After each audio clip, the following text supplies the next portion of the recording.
Rangpo bridge cross করে breakfast করেছিলাম। Breakfast করে দেখো ট্রেনে বেরোচ্ছি, ছিলাম শিটং যাওয়ার কথা। বুগুর মা বললো না শিটং যাবো না, বুগুর জন্য মন খারাপ করছে। তো hello internet, this Google Leo from north Bengal. আজ আমাদের বাড়ি যাওয়ার পালা, আজ আমাদের বাড়ি যাওয়ার তারা। ঠিক তিস্তা নদীর পাড় দিয়ে যে রাস্তাটা, সেই রাস্তা ধরে আমরা এগোচ্ছি।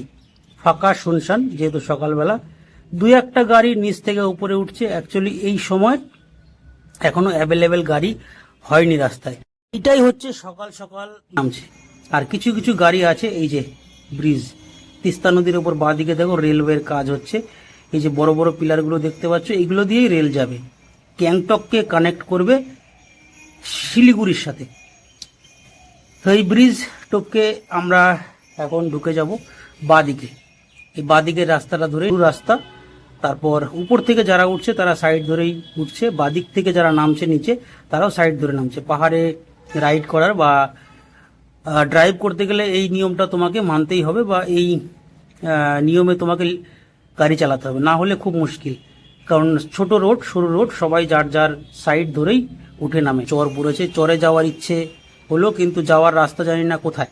তার থেকেও বড় হচ্ছে তারা, বাড়ি যাওয়ার তারাটা রয়েছে, যার জন্য রাস্তা খোঁজার সময় নেই। কোনো একদিন যদি আসি, সময় হয়, তাহলে নামবো। বৃষ্টি বর্ষার সময় নয়, অন্য কোনো সময়।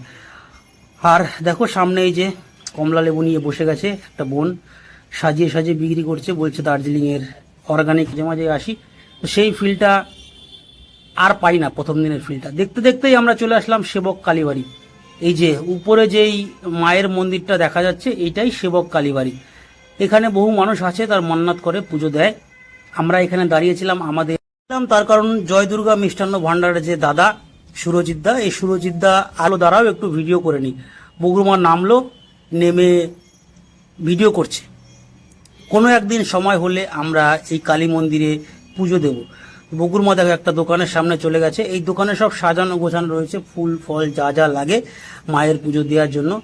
আমের পাতা, ফুল, তুলসী পাতা, আরও যেসব। পাহাড়ে ওঠার প্রথম জঙ্গলটা, যেই জঙ্গলে লেখা আছে এলিফ্যান্ট ক্রসিং জোন, এখানে মাঝে মাঝে পাইথন পাওয়া যায়, পাইথন দেখা যায় রোড ক্রস করে, যার জন্য এখান দিয়ে খুব সাবধানে গাড়ি চালাতে। এই জঙ্গলটা দিয়েই ওঠার সময় মনটা ভালো হয়ে যায়, একটা পাহাড় পাহাড় ফিল চলে আসে। কত সুন্দর জঙ্গল। এখানে অনেক রকম জীবজন্তু আছে, দেখিনি এখনো অবধি। আমি শুধু আমাকে একটু দাও, বগুড়মা প্রথমে দিতে চাইছিল না, পরে দেখি দেয় কিনা। তো দেখো তাকিয়ে আছে। আর ওরও নাকি মন খারাপ করছে, পাহাড়কে ছেড়ে যাচ্ছে, পাহাড়কে বাই বাই করে যাচ্ছে। স্বাভাবিক, মনটা একটু খারাপ হবেই।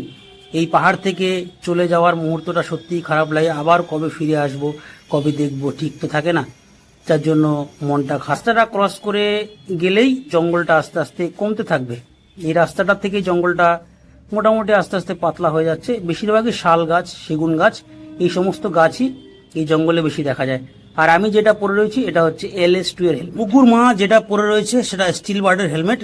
এটা আমি বুগুর মাকে আমার রাইডের ইকুইপটি বুগুর মাকে দিইনি রাইড করতে, কারণ রাস্তায় অনেক ভিড় ভাড়টা রয়েছে বলে দিইনি।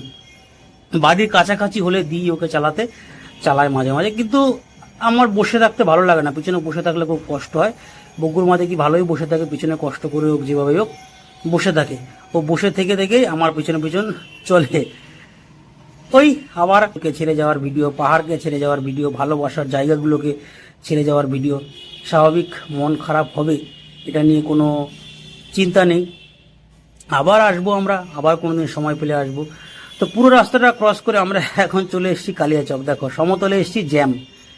শিলিগুড়ির ভিডিও আর করিনি এর আগের।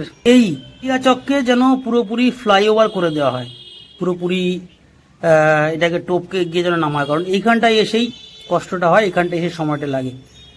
পুরো ঘিঞ্জি এলাকা, পুরো লোকজন, মানুষ বোঝাই, ও তার সঙ্গে গাড়ি ঘোড়া, এত গাড়ি ঘোড়া থাকে যে টপকানো বড় মুশকিল হয়ে যায়। আর একের পিছনে এক না গিয়ে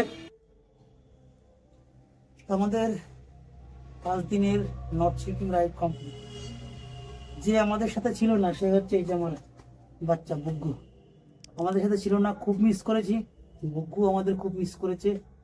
আমরা দুজন ছিলাম, এক আমি আর একজন ওই যে ক্যামেরাম্যান। এই দুজনেই নর্থ সিকিম রাইড করেছে খুব।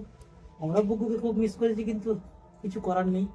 ওখানে তার বুকুকে নিয়ে যাওয়া যাবে না, পারমিশন নেই, পারমিট দেয় না, আর হাই অল্টিটিউড, অক্সিজেনের মাত্রা খুবই কম। নিয়ে যেতে বলে ছেলেটা মজা করতো ঠিকই, কিন্তু নিয়ে যেতে পারলাম না। তো এই বছরের মতন, এই বছরের শেষ রাইড কমপ্লিট করে আমরা খুব ভালোভাবে বাড়িতে পৌঁছে গেছি। তোমরাও এইভাবেই সঙ্গে থাকো, সুস্থ থাকো। লাস্টে একটাই কথা, বাঁকা রাস্তায় কখনোই দিশার নয়। Good bye.